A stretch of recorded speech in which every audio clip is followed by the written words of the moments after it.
Have you ever wondered what it feels like to become the fastest hunter in the sky? Have you ever imagined a bird so powerful that its attack is almost invisible to the human eye? And what would survival look like if every single flight could mean life or death? Welcome back to Echoes of the Wild, the place where nature reveals its rawest secrets, its fiercest hunters, and the untold stories hidden above the clouds. If you love authentic wildlife documentaries and powerful survival stories, make sure to subscribe, like this video, and turn on notifications so you never miss our next journey into the wild. Far above the earth, where the wind screams across endless skies, a shadow suddenly breaks away from the clouds. Its wings fold tightly against its body, its eyes lock onto a target below, and within seconds, gravity transforms this magnificent hunter into a living missile. This is the Peregrine Falcon, the undisputed ruler of the skies. At full speed, this incredible predator can dive faster than almost any creature on Earth. During its deadly hunting attack known as the stoop, the falcon cuts through the air with terrifying precision. The force of impact alone is enough to strike prey out of the sky in an explosion of feathers. Most victims never even realize death is coming. One moment the sky is calm, the next moment, silence. But the story of the Peregrine Falcon is not only about speed, it is a story of survival, evolution, sacrifice, and one of nature's greatest comebacks. Long before this hunter rules the skies, life begins in one of the harshest places imaginable. High above a winding river, on a steep limestone cliff battered by cold winds and endless storms, 3 fragile eggs rest against the stone. Here, exposed to danger from the very first second of life, the future kings of the sky are born helpless, tiny. Chicks emerge into a brutal world. They cannot fly, they cannot hunt, they cannot even protect themselves. Every gust of wind threatens them. Every predator below waits for weakness, and every day becomes a fight to survive. Their parents work tirelessly, soaring across massive distances, searching for food. Every hunt is dangerous. Every return to the nest is a risk. Yet they continue, driven by one powerful instinct, protecting the next generation. As the chicks grow, something extraordinary begins to happen. Nature starts transforming them into perfect aerial weapons. Inside their nostrils, special structures develop that help control extreme air pressure during high-speed dives.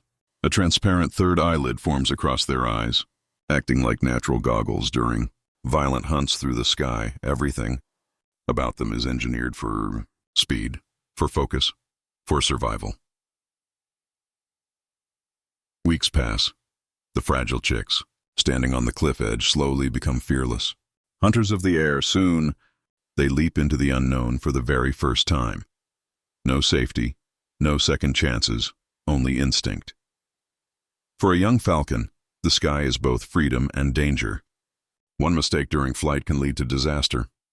Many never survive these early lessons, but the strongest adapt quickly, mastering the wind, the dive, and the deadly precision that makes their species legendary. Yet despite all their power, the Peregrine Falcon once faced an enemy it could not escape: humans. Decades ago, dangerous chemicals spread through the environment, poisoned entire ecosystems. These toxins weakened falcon eggs so badly that many broke before chicks could even hatch. Across huge parts of the world, their numbers collapsed. The skies that once belonged to these hunters began falling silent. For a moment, it seemed possible that one of nature's greatest predators would disappear forever. But then something remarkable happened. People across the world united to protect them. Conservation teams worked tirelessly to save remaining populations. Breeding programs helped restore their numbers.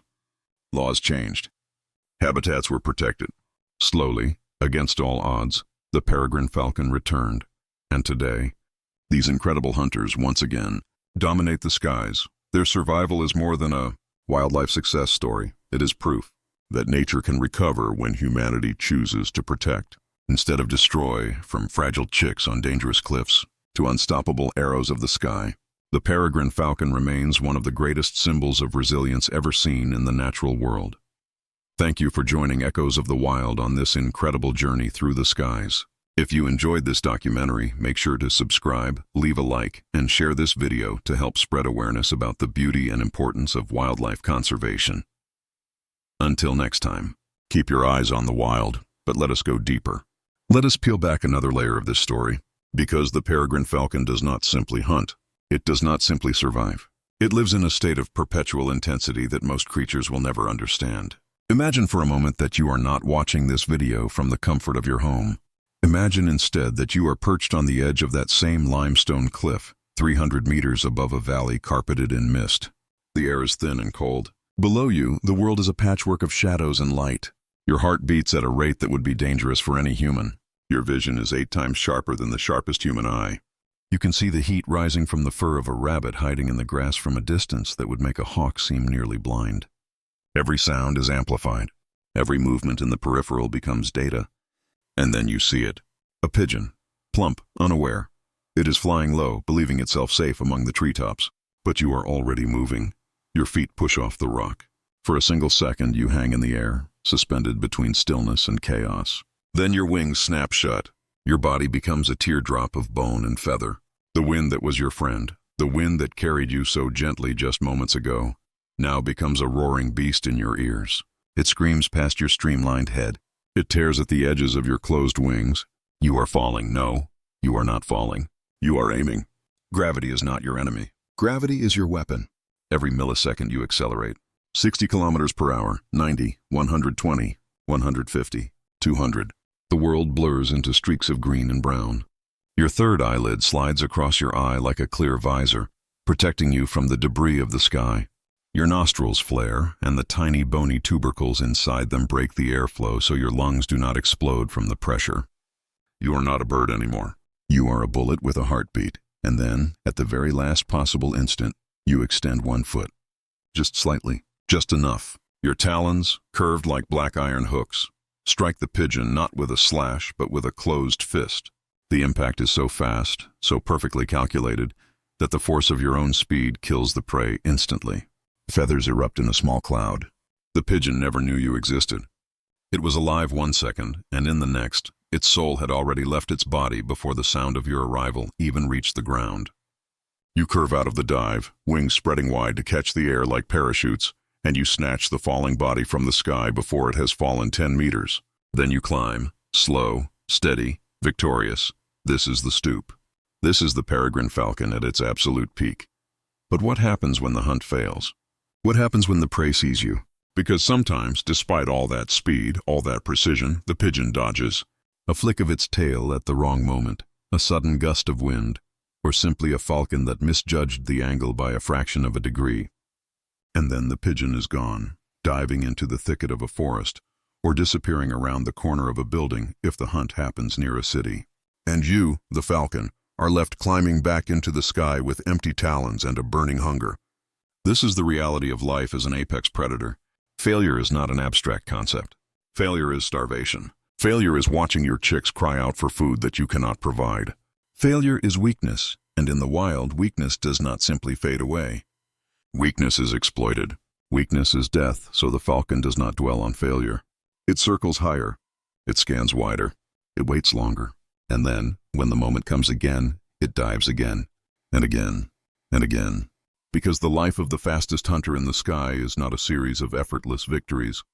It is a relentless cycle of risk and reward, of split-second decisions, of muscles pushed to their absolute breaking point over and over until the body either succeeds or simply gives out. This is the untold truth that wildlife documentaries often gloss over in favor of the spectacular kill. The peregrine falcon is not a superhero. It is a survivor, and every survivor pays a price. Because speed, for all its glory, comes with terrible dangers. When a peregrine falcon dives at over 300 kilometers per hour, the air pressure alone would be enough to collapse the lungs of most other birds. The friction with the air molecules generates heat that can warm the falcon's body by several degrees in just a few seconds. The eyes, despite the protective nictitating membrane, are still subjected to forces that would cause a human eyeball to deform. The bones of the falcon are hollow, yes? But they are also reinforced with internal struts like the frame of an aircraft. Every single part of this bird has been optimized over millions of years of evolution for one purpose: to survive the stoop.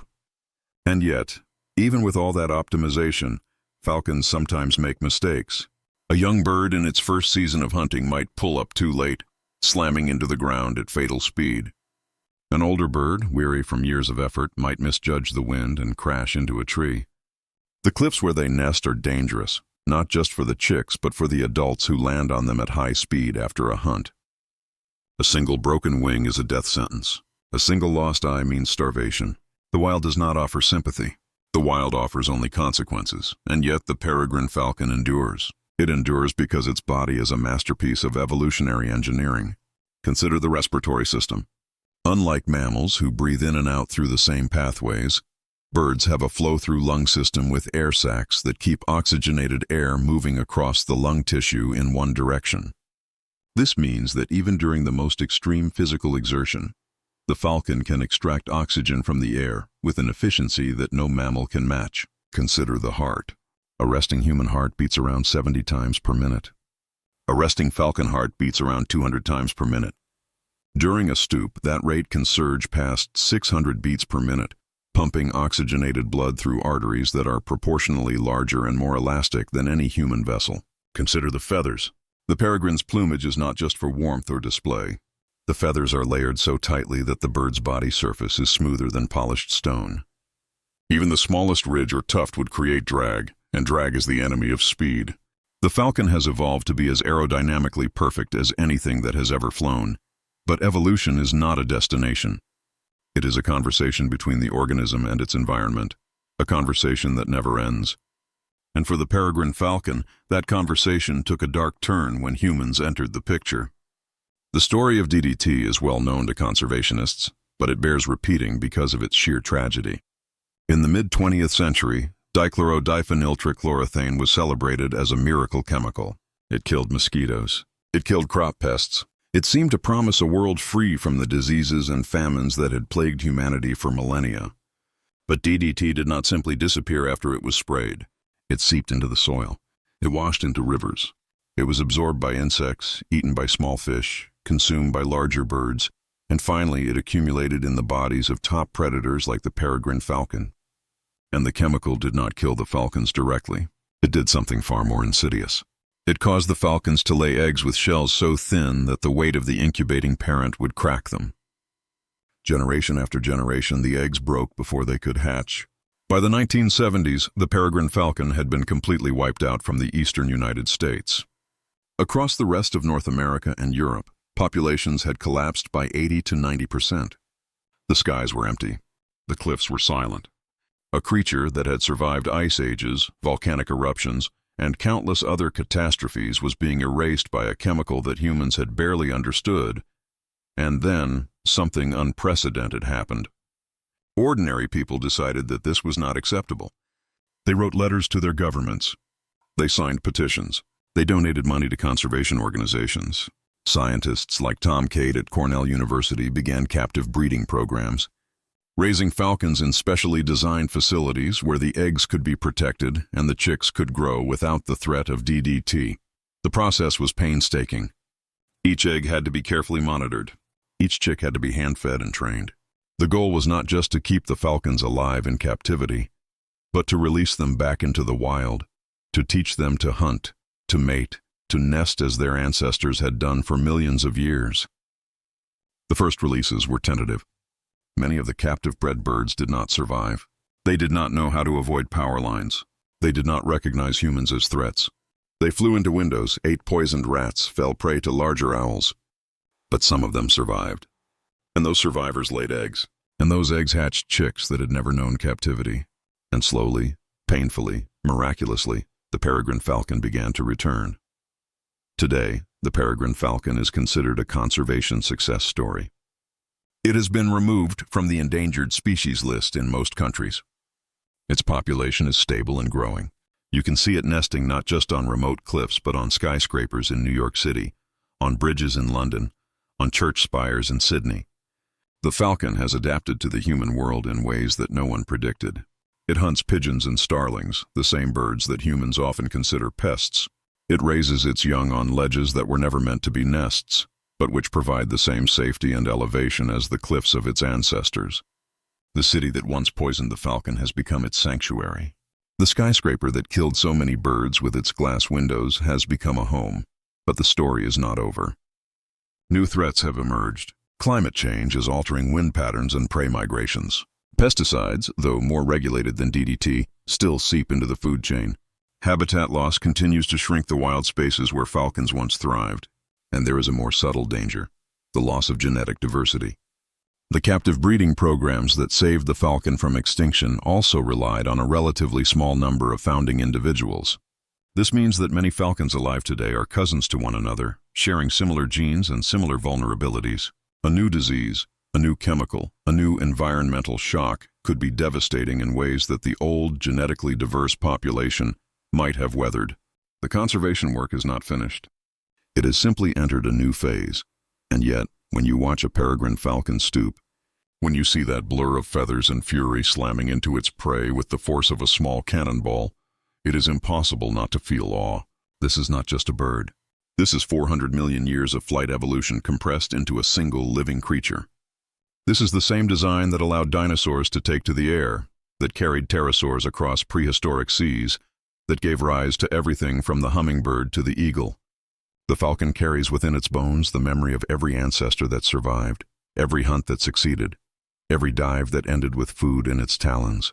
It does not know about DDT or conservation or climate change. It does not worry about its genetic diversity or its habitat fragmentation. It simply lives. It hunts. It raises its young. It dives. And in doing so, it reminds us of something that we too often forget: that we are not separate from nature. We are part of it. We can destroy it, yes, but we can also save it. The peregrine falcon is proof of both. Think about the moment of the stoop. Think about what it feels like to be that falcon. The wind screaming past. The world reduced to a single target. Every muscle, every bone, every feather aligned toward one goal. There is no fear. There is no doubt. There is only the dive.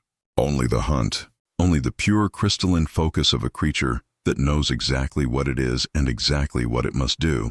Humans spend their entire lives searching for that kind of clarity. We meditate. We practice mindfulness.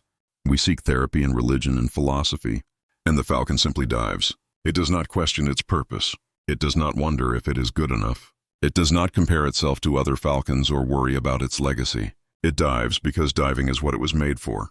And in that dive, in that single, perfect, terrifying instant of acceleration, the falcon achieves a state of being that most humans will never know. It is not happiness. It is not peace. It is something older and deeper than those words. It is the alignment of form and function, of instinct and action, of life and the force that drives life forward.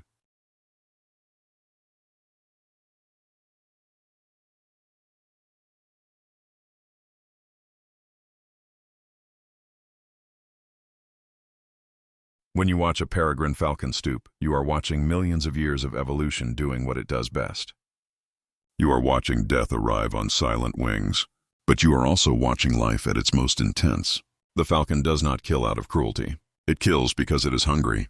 It kills because its chicks are hungry. It kills because the alternative is a slow, agonizing death by starvation. The prey that dies in the falcon's talons dies quickly, far more quickly than most wild animals die. The falcon is not a monster. It is a participant in the great cycle of energy that flows through every living thing. The pigeon ate seeds. The seeds came from plants that drank sunlight. The falcon ate the pigeon. The falcon will die someday, and its body will return to the earth, and that earth will feed new plants, and those plants will feed new pigeons, and those pigeons will feed new falcons. The cycle never ends. The stoop is just one moment in that cycle, a moment of violent transfer, a moment when the energy of the sun, stored in grass and grain and the flesh of a pigeon, becomes the energy of flight. So the next time you look up at the sky and see a small, dark shape circling high above, stop for a moment. Watch it. That shape might be a hawk or a vulture or a crow, but it might be something else. It might be the fastest thing that has ever lived. It might be a peregrine falcon, scanning the ground for its next meal, its eyes sharper than any camera, its heart stronger than any engine, its will as unbreakable as the mountains where its ancestors nested. And if you are very lucky, you might see it fold its wings and drop. You might see that sudden, shocking acceleration from calm to chaos. You might see the stoop. And in that moment, you will understand why humans have always looked up at birds of prey with a mixture of fear and reverence. They are not like us. They are better than us at the one thing that matters most in the wild: survival. They are the echoes of a world that existed long before we built our cities and wrote our laws. They are the wild, untamed, and eternal. Thank you for joining Echoes of the Wild on this incredible journey through the skies. If you enjoyed this documentary, make sure to subscribe, leave a like, and share this video to help spread awareness about the beauty and importance of wildlife conservation. Every subscription, every like, every share brings us one step closer to a world where stories like the Peregrine Falcons are not just remembered, but celebrated. We cannot protect what we do not understand, and we cannot understand what we do not see. So see the falcon, understand the falcon. Protect the wild that allows the falcon to fly. Until next time, keep your eyes on the wild.